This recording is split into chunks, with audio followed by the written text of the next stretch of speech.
Hai teman-teman, di sini saya akan menjelaskan struktur lembaga keuangan pertama, yang dimana terbagi menjadi dua, yaitu pasar primer dan pasar sekunder. Pasar primer adalah pasar keuangan di mana sekuritas baru diterbitkan, misalnya saham dan obligasi, dan dijual kepada para pembeli perdana oleh pemerintah dan lembaga swasta. Hal ini umumnya tidak tersedia secara umum, mengingat penjualan perdana dibantu oleh bank investasi melalui underwriting sekuritas. Nah, yang kedua itu ada pasar sekunder. Adalah pasar keuangan di mana sekuritas baru yang awalnya dijual di pasar primer diperjualbelikan kembali. Di pasar ini, broker dan dealer dipertemukan. Broker mempertemukan pembeli dan penjual. Nah, sementara dealer mempertemukan penjual dan pembeli pada harga yang disepakati. Nah, yang selanjutnya itu ada struktur pasar keuangan yang kedua, di mana terbagi menjadi dua jenis pasar, yaitu pasar uang dan pasar modal. Pasar uang sendiri adalah pasar keuangan di mana hanya utang jangka pendek yang diperdagangkan, seperti jatuh tempo kurang dari 1 tahun. Pasar ini digunakan untuk menghasilkan pendapatan bunga dari surplus dana jangka pendek. Instrumen perdagangan yang meliputi yaitu obligasi pemerintah dan commercial paper. Nah, yang kedua itu ada pasar modal. Pasar modal sendiri adalah pasar keuangan yang memperdagangkan hutang dan ekuitas jangka panjang. Instrumen yang digunakan antara lain saham, hipotek dan hipotek yang dijamin oleh sekuritas, obligasi perusahaan dan sekuritas pemerintah. Saya di sini akan menjelaskan tentang jenis lembaga keuangan. Nah, lembaga keuangan itu terbagi menjadi 3 bagian seperti bank, kontraktual saving institution, dan lembaga investasi. Bank adalah lembaga keuangan yang memberikan pinjaman kepada individu dan organisasi untuk memberikan kepada pihak ketiga sebagai bentuk hutang seperti bank komersial, mutual saving banks, dan credit unions. Yang kedua itu kontraktual saving institution, yaitu lembaga keuangan dalam klasifikasi ini mengumpulkan uang secara periodik dan sesuai dengan masa kontrak seperti perusahaan asuransi dan lembaga dana pensiun. Yang ketiga itu lembaga investasi seperti lembaga pembiayaan, mutual funds, money market mutual funds, dan investment bank. Materi yang akan saya lanjutkan yaitu pasar keuangan internasional yang terbagi menjadi 4 bagian, yaitu obligasi asing, eurobond, euro currencies, dan pasar saham dunia. Obligasi asing yaitu diperdagangkan di negara-negara asing dengan dominasi mata uang negara tersebut. Eurobond yaitu memiliki dominasi mata selain mata uang dari negara yang menjualkan eurobond tersebut.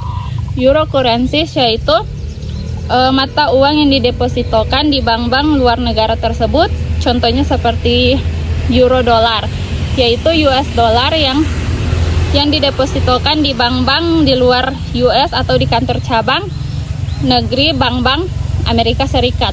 Dan kalau pasar saham dunia yaitu pasar yang diperuntukkan bagi pembayaran pemerintah pusat. Saya di sini menjelaskan tentang kompleksi lembaga keuangan yang dibagi menjadi 3. Yang pertama yaitu heterogenitas keuangan, yang kedua masalah dengan klasifikasi, yang terakhir yaitu lembaga keuangan informal yang banyak beredar di Indonesia. Materi selanjutnya yaitu kompleksitas. Menurut Pradityo, DKK 2013 melakukan studi terkait networking antara BPD dengan lembaga keuangan mikro daerah. Tepatnya kecenderungan kuat lembaga non-bank memiliki produk yang mirip dengan perbankan. Demikian pula sebaiknya. Mayoritas bank telah melakukan ekspropriasi bisnis ke lembaga keuangan non-bank. Selanjutnya, kompleksitas pengawasan lembaga keuangan. Meskipun sudah ada OJK sebagai otoritas utama, kenyataannya masih banyak masalah yang muncul. Masalah-masalah tersebut itu yang pertama, masih ada beberapa lembaga keuangan yang sama sekali tidak tersedia. Misalnya banyak arisan online atau investasi bodong seperti Pandawa Group dan Koperasi Indosuria yang beroperasi tanpa izin OJK. Akibatnya, masyarakat mengalami kerugian besar karena tidak ada perlindungan hukum yang jelas. Yang kedua, lembaga keuangan mikro juga menghadapi masalah. Contohnya, Koperasi Simpan Pinjam atau BPR yang seringkali gagal bayar. Kasus Koperasi Simpan Pinjam Francisco Inti Sejahtera adalah bukti bahwa lemahnya pengawasan dapat merugikan anggota. Yang ketiga ada mismatch atau ketidaksesuaian pengawasan. Contohnya BMT yang seharusnya berfungsi sebagai bank tetapi justru diawasi oleh Kementerian Koperasi dan UMKM, bukan OJK.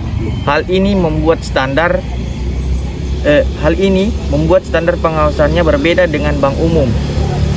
Dampaknya bank BMT yang salah kelola, gagal bayar, dan nasabah sulit mendapatkan perlindungan hukum. Yang keempat, kualitas pengawasan antar lembaga juga tidak setara. Perbankan umum mendapatkan pengawasan sangat ketat, sementara perusahaan pembiayaan atau leasing lebih longgar. Padahal keduanya sama-sama memegang dana publik. Yang terakhir, bahkan dalam OJK sendiri standar pengawasan berbeda-beda antar sektor. Kompartemen perbankan cenderung lebih ketat dibanding industri keuangan non-bank. Kasus Jiwasraya dan Asabri menjadi contoh nyata sebagai lemahnya pengawasan di sektor asuransi bisa menimbulkan kerugian besar bagi negara dan masyarakat. Baik, saya akan membacakan materi mengenai penerapan suku bunga dalam networking.